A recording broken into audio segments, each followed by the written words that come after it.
আমার সকল বন্ধুদেরকে জানাই শুভ দুপুরের অনেক অনেক শুভেচ্ছা ও ভালোবাসা। তোমরা সবাই কে কেমন আছো জানিও কমেন্টে আমাকে, ঠিক আছে।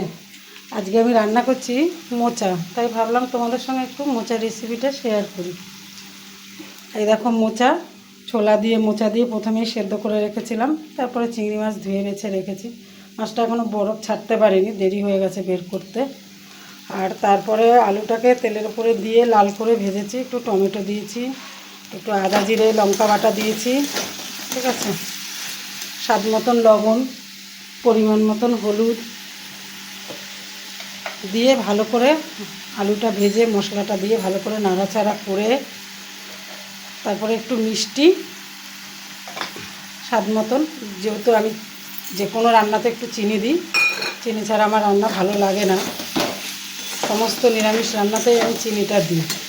তারপরে চিংড়ি মাছটা দিয়ে দিলাম, আস্তে আস্তে হয়ে যাবে ভাবে ভাবে। এবার সেদ্ধ করা মোচাটাকে ছোলাটা দিয়ে একবারে ঢেলে দিলাম।